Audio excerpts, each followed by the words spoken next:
Assalamu alaikum. My question is kind of related to the one the sister started asking, and the other one who commented on picking good things in religions. See, I believe Islam is part of this continuous chain of religions. Like if we're talking about Judaism, Christianity, and Islam. In order to be a Muslim, you have to believe first in Judaism and Christianity.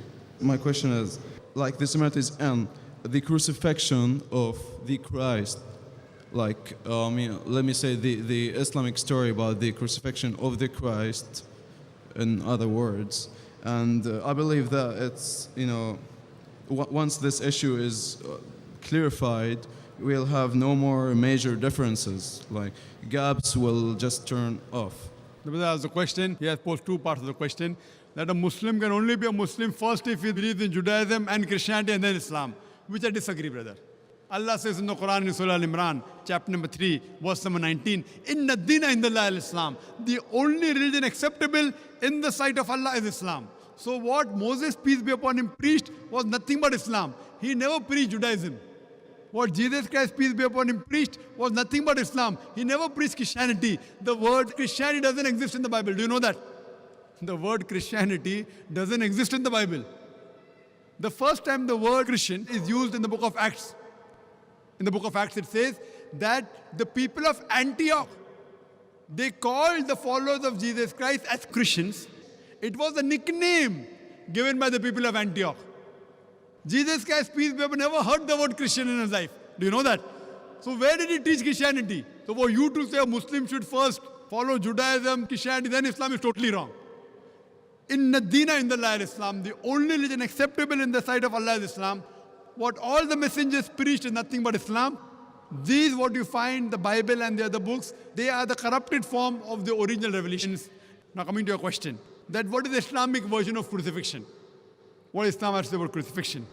Quran says in Surah Nisa, chapter number 4, verse number 157, that they said in boast that we killed Jesus, the son of Mary, the Jews.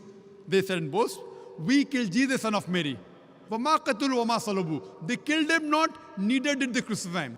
وَلَكِنْ شُبِّهَ لَهُمْ. It was only made to appear so. And all those who differ are full of doubts. إِلَّا اتِّبَاعَ with only conjecture to follow. وَمَا قَتَلُوا يَقِينًا. For a surety, they killed him not.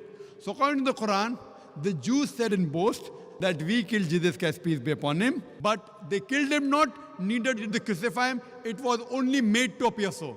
And all those who differ are full of doubts, with only conjectures to follow. For a surety they killed him not. So according to the Quran, we believe that Jesus Christ, peace be upon him, he was not crucified. It was only made to appear so. And I've had a debate on, was Christ really crucified? Crucifixion means a person should die on the cross. And in my debate, I've proved that Jesus Christ, peace be upon him, he did not die on the cross. So we don't have an English term for a person who's put on the cross but does not die. So the new word that we can coin is crucifixion. F-I-C-T-I-O-N, fiction, not fiction, not F-I-X-I-O-N. So what we believe, that it was a crucifixion. C-R-U-C-I-F-I-C-T-I-O-N, but it was not crucifixion, F-I-X-I-O-N. Because I proved in my talk that he did not die on the cross. To cut it short, to make the Christians realize, in one nutshell, how to prove that Jesus Christ, peace be upon him, did not die on the cross. He was not crucified. When Jesus Christ, peace be upon him, was asked by the people that, "Oh Master, show us some signs." So he replies in the Gospel of Matthew, chapter number 12, verse number 38, he says, "You evil and adulterous generation, you ask me for a sign. No sign shall be given except the sign of Jonah. For as Jonah was 3 days and 3 nights in the belly of the whale, so shall the Son of Man be 3 days and 3 nights in the heart of the earth."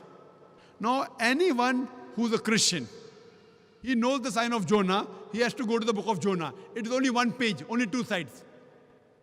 And when you ask any Christian about the sign of Jonah, they will tell us that Jonah was asked by Almighty God to go to Nineveh to deliver the message, but he runs away from the commandment and goes to Joppa. So here, while he's traveling in the ship, there's a storm. So it was a thinking at that time that the storm is due to a person has not obeyed to the commandment of his Lord. So they draw lots. So Jonah, peace be upon him, he volunteers and says, I have run away from the commandment. At that time, it was a thinking that if they throw the person overboard in the sea would become calm. So they take Jonah and they throw him overboard. Now when they throw Jonah overboard, was he dead or alive? Was he dead or alive? He was alive. When he goes in the sea, normally in a raging sea, in a storm, a human being ought to die. But Jonah does not die. Peace be upon him. He is alive. A fish comes and gobbles him up. When the fish gobbles him up, was Jonah dead or alive? He was alive. If he dies, it's not a miracle. He is alive, it's a miracle. 3 days and 3 nights, the fish takes him around the ocean. The man ought to die because of suffocation. He does not die. It's a miracle. The fish vomits him out on the shore. He ought to die. He does not die. It's a miracle of a miracle of a miracle of a miracle. He's thrown overboard. He does not die. A fish comes and gobbles him up. He does not die. 3 days and 3 nights, he roams in the belly of the fish. He does not die. He's vomited out. He does not die. A miracle of a miracle of a miracle. So Jesus Christ, peace be upon him, said that as Jonah was 3 days and 3 nights in the belly of the whale, so shall the Son of Man be 3 days and 3 nights in the heart of the earth. Now when you ask a Christian, Jesus Christ, peace be upon him, in the sepulchre, in his grave, for 3 days and 3 nights, was he dead or alive? Was he dead or alive? The Christians tell us he was dead. But then there's a contradiction. For him to fulfill the prophecy of the sign of Jonah, he has to be alive. So only on this one prophecy, there are various ways I can prove he wasn't crucified. It proves that Jesus Christ, peace be upon him, did not die on the cross. He was alive. So based on this, we can prove from the Bible that Jesus Christ, peace be upon him, he did not die on the cross. Jesus Christ, peace be upon him, puts all his eggs in one basket. He says, no sign shall be given except the sign of Jonah. For as Jonah was 3 days and 3 nights in the belly of the whale, so shall the Son of Man be 3 days and 3 nights in the heart of the earth. And further, if you analyze, even 3 days and 3 nights, it is not fulfilled. Because on Friday he's put on the cross. So before Saturday comes, he's put down. He's in the grave. When? When he's put in the grave? He's put on Friday night. He's there on Saturday full day. Saturday night. Sunday morning is out. So it's 2 nights and 1 day. So even the prophecy of 3 days and 3 nights is not fulfilled.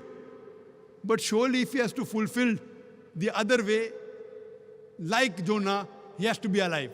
And I've given various arguments from the Bible and proofs that Jesus Christ, peace be, was not crucified. You can take my videotape. I had a debate with an Arab Christian, an Iraqi Christian. Was Christ really crucified? And I proved there that he was not crucified, he was raised up alive. Hope that answers the question.